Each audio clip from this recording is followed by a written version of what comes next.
नमस्कार, मैं कुंदन जमैर। आप देख रहे हैं यूपी मांगे उत्तर। अगले साल लोकसभा चुनाव होने हैं, लिहाजा सभी सियासी दल जीत के लिए जातीय समीकरण सेट करने में जुटे हैं। ओबीसी वोटर के बाद राजनीतिक पार्टियों की नजर दलित वोटर पर है। दरअसल यूपी में जीत की बिसात जाति आधारित राजनीति पर टिकी हुई है। इसलिए सपा बसपा हो या फिर बीजेपी, हर कोई दलित वोटर को अपने पाले में लाने की जुगत में है। यूपी में करीब 21-22% दलित वोटर हैं। कहा जाता है कि इसी 21-22% वोट की बदौलत मायावती कई बार सत्ता तक पहुंची। सपा बीजेपी दलित वोट की अहमियत जानती है, इसलिए इस वोट बैंक पर अपना दावा मजबूत करने के लिए दोनों दल बड़े बड़े कार्यक्रमों का आयोजन कर रहे हैं। एक तरफ सपा मुखिया अखिलेश यादव ने मध्य प्रदेश दौरे के दौरान आदिवासी के घर खाना खाया, तो सुभाषपा अध्यक्ष ओपी राजभर ने इसे सियासी ड्रामा करार दिया। ओपी राजभर का कहना है कि अखिलेश यादव चाहे जितनी भी कोशिश कर लें, जब तक मायावती हैं तब तक दलित आदिवासी वोट उनके पाले में नहीं जाएंगे। उधर दलित वोटों की घेराबंदी के लिए बीजेपी ने आज लखनऊ में बड़ी बैठक की। इस बैठक में बीजेपी के दलित सांसद, दलित विधायक और दलित मंत्री शामिल हुए। इस बैठक में दलित वोटर्स पर चिंतन मंथन हुआ, यानी चुनाव से पहले दोनों खेमों में दलित वोट बैंक को साधने की कोशिश हो रही है।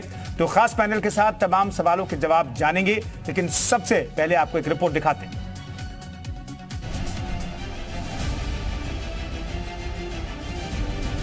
कहते हैं जब जीत होती है उसका साझीदार बनने के लिए होड़ लग जाती है, लेकिन जब हार होती है तो ठीकरा फोड़ने की कवायद तेज। हूबहू ऐसा ही राजभर और अखिलेश के बीच भी हुआ। विधानसभा चुनाव और फिर 2 उपचुनाव की डबल हार के बाद ओपी राजभर और अखिलेश यादव की राहें जुदा जुदा हो गई। पुरानी सियासी कहावत है, दुश्मन का दुश्मन दोस्त होता है, और राजभर ने सपा के सियासी दुश्मन बीजेपी से हाथ मिलाकर घर वापसी की। फिर सपा के खिलाफ हुंकार भरना शुरू कर दिया। राजभर ने अखिलेश के खिलाफ मोर्चा खोल दिया है। वो अखिलेश के खिलाफ लगातार बयानबाजी भी कर रहे हैं। घोसी उपचुनाव में सपा की जीत ने तो अखिलेश और राजभर के बीच की खाई को और भी बड़ा कर दिया। राजभर ने एक बार फिर से अखिलेश को निशाने पर लिया। अखिलेश यादव के दलित सहबोज को ड्रामा बताते हुए राजभर ने कहा कि बाबा साहब अम्बेडकर ने जो स्कीम चलाई थी उसे सपा ने खत्म कर दिया है। दलित अब समझदार हो गया है, अब समझ रहा है 100% फेल होगा। अब मायावती जी कहीं उनके वोट में जाके कहीं खाना खा ले तो वोट मायावती जी के यहाँ चला जाएगा। ये ड्रामा है खाली, जो कुछ मिलना नहीं है। राजभर यही नहीं रुके, उन्होंने सपा को खत्म करने को लेकर हुंकार भरी और कहा कि जब तक सपा रसातल में न पहुंच जाए तब तक डटे रहेंगे। उनको वहां भेजा गया समाजवादी पार्टी में, जब तक रसातल में न पहुंचा दीजिएगा तब तक मत आइएगा। सियासत का रंग ही अलग होता है, जो चढ़ते ही रंग दिखने लगता है। पियर का चचा कभी लाल टोपी पहनकर बीजेपी के खिलाफ हुंकार भरते नजर आते थे। वक्त, हालात और मौसम बदला, पियर का चचा ने भी अपना रंग बदला। गले में अब भी पियर का गमछा लटका है, लेकिन रंगे वो भगवा रंग से हैं और लाल टोपी वालों पर आंखें लाल कर रहे हैं। दरअसल एनडीए में शामिल होने के बाद राजभर के योगी मंत्रिमंडल में शामिल होने के कयास लगाए जा रहे थे, लेकिन घोसी उपचुनाव में हार के बाद राजभर की उम्मीदों को बड़ा झटका लगा। ऐसे में राजभर अपनी वफादारी और अदाकारी दिखाने में जोर शोर से जुटे हैं। अखिलेश यादव पर जमकर हमला बोल रहे हैं। ब्यूरो रिपोर्ट, जी मीडिया।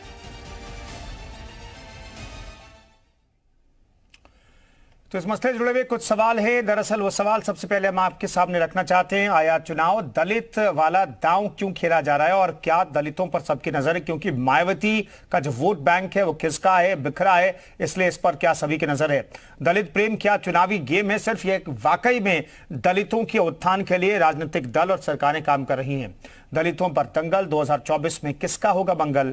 दलित किसकी तरफ जाएंगे? ये अपने आप में बड़ा सवाल है। 2024 की लड़ाई दलित वोट पर आखिर क्यों आई और क्यों जातिगत आधार पर सियासत हो रही है, ये भी हम जानने की कोशिश करेंगे। तमाम मेहमान हमारे साथ जुड़ रहे हैं, उनसे तारुफ करा देते हैं आपका। उनके हमारे साथ साक्षी दिवाकर प्रवक्ता बीजेपी की जुड़ेंगे।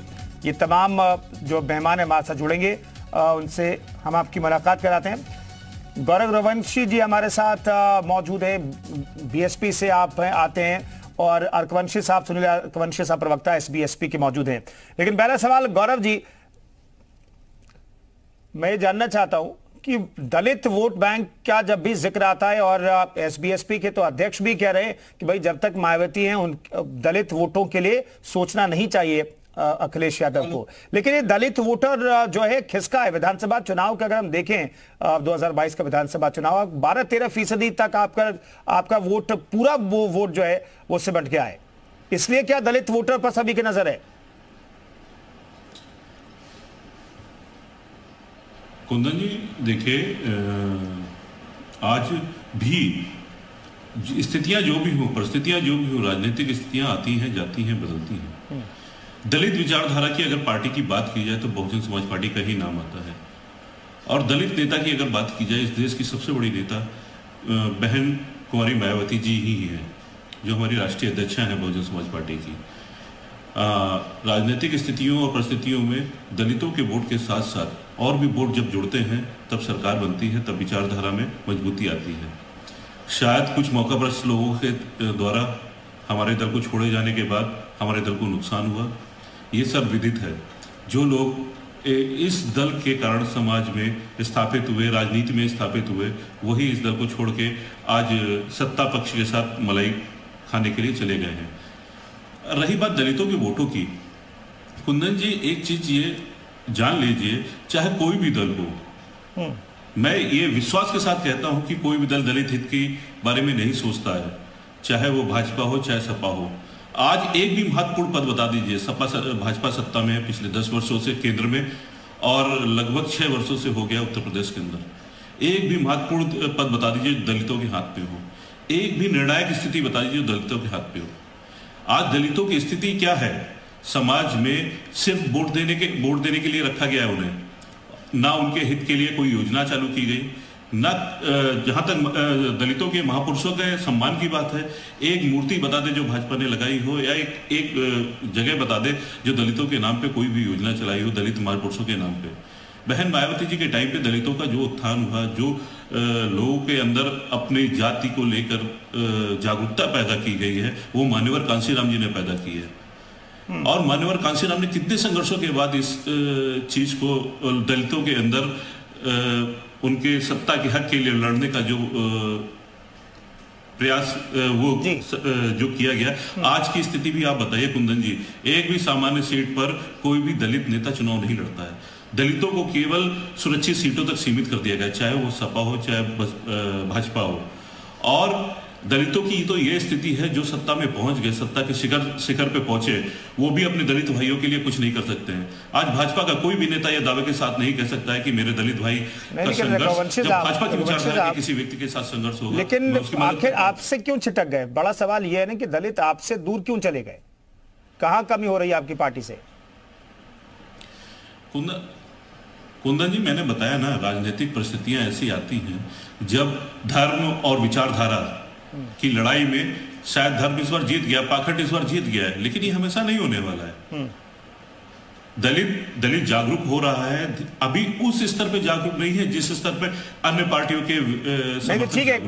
एक और सवाल रघुवंशी साहब, एक और सवाल मैं जानना चाहता हूँ। धर्म के आधार पर आपका जो वोट बैंक जो बिखर गया है, ये धर्म के आधार पर वोट बैंक बिखरा है, इसका मतलब ये है कि धर्म के आधार पर ये शिफ्ट हुआ है, आपका जो वोटर है वो बीजेपी में शिफ्ट हुआ है?